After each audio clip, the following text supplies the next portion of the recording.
Hey guys, how's it going? Michael Troy here. Today we're looking at Brave and the Bold presents Teen Titans, issue number 60, Facsimile edition. Four teenage heroes and one blazing adventure.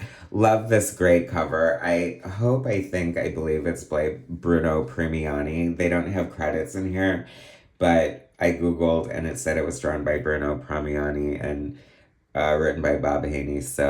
Uh, is this the first Teen Titans? I can't think of another reason why they would want to do an artifact edition of it. But even if it's not, it's so much fun. I love it. I love the classic cover. I love the old school logos.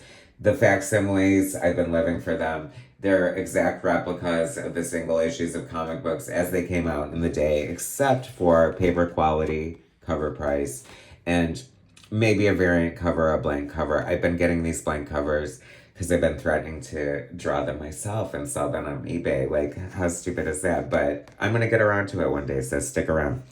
Love the separated man on the cover here. I don't know if they've ever used him again or not, but I would love to see, like, Grant Morrison, like, do Teen Titans Year 1 and do Separated Man, because he's hysterical. So Marvel calls them facsimiles and DC calls them artifact editions, but it's pretty much the same concept. Love this old school ad. It's so like wholesome and pure. Like I watch Leave It to Beaver like almost every night with my partner when we're home having dinner together, and it's so grounding, and I just love it. And there's so many great morals, and it reminded me of that. Like there's a great message here, and I thought comics got such a bad rap with like the Comic Code Authority and Wortham and if you know, you know. And I feel like, especially reading all these old DCs, like they made a conscious effort to have like some good messaging and PSAs. So comics are for kids. So much fun here. I love it so much. Like I said, I think it's Bruno Premiani who his art is undeniably gorgeous, especially on his Doom Patrol. Like I did a Doom Patrol not too long ago with his art, and that's when I totally fell in love with it, I think. Who is this here? Tommy. Okay, I don't know. Oh, I thought this was kind of funny. They're having like this the teen day. I love the focus on like teens like in the 50s and 60s. There were almost like this like god like group of people, you know what I mean, that's separate from society in a way, like their own. I can't even like equate it to how I think, but it was like it felt like such a thing, like, oh, teenagers, you know what I mean? Do they still feel that way? So this creepy like guy has the ability to separate his body parts and terrorize people, and it's like so silver agey, goofy, and funny. I love it. um this is interesting because I don't think this is Donna Troy. I feel like this is the weird thing when she was kind of her own teenage, or was it? I don't know.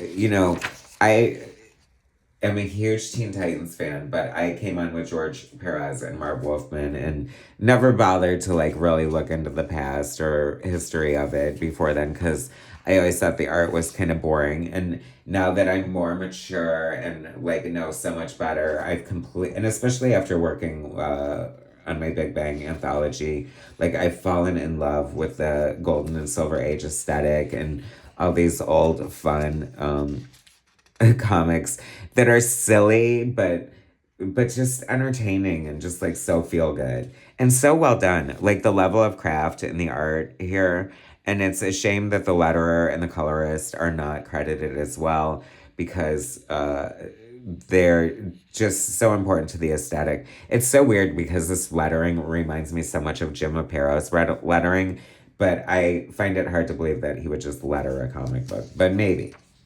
Love this. You can send away for like a model of the Munster coach. Like, how cool is that?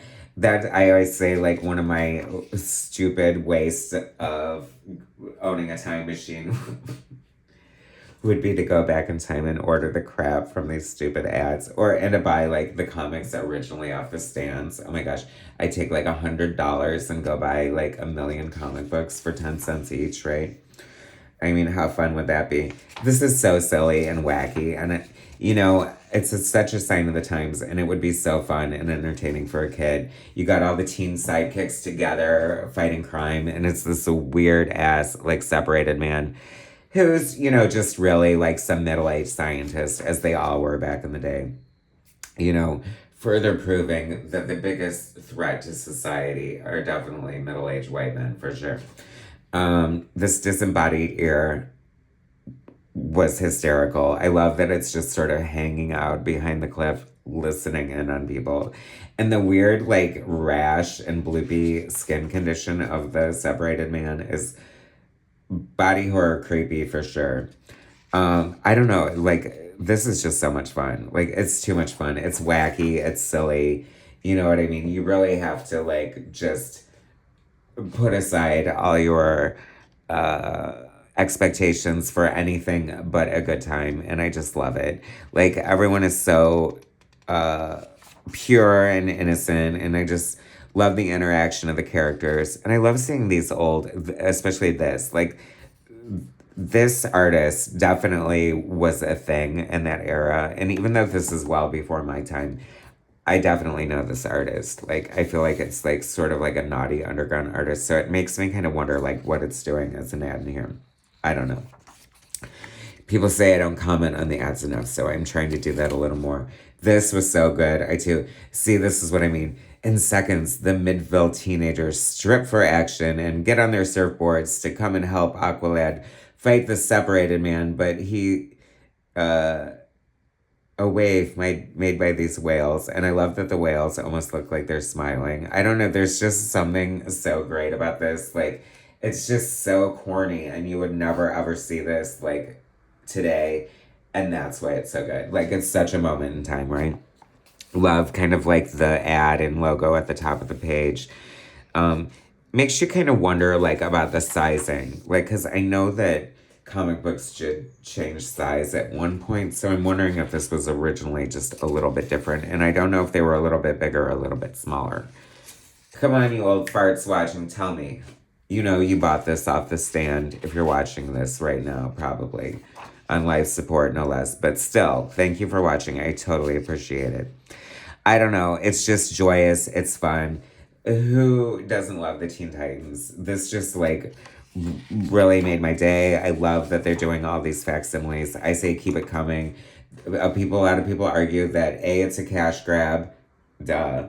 B, that it's ruining the value of the originals. But comics have been reprinted since they were originally printed. And I say the more comics available to read, the better. So that's what I say. Anyway, thanks for watching, guys. Subscribe to my channel if you haven't already. Feel free to leave comments if you're loving these facsimile editions and want me to keep them up. I will definitely do that. Hit like, share, and I will bring you more soon.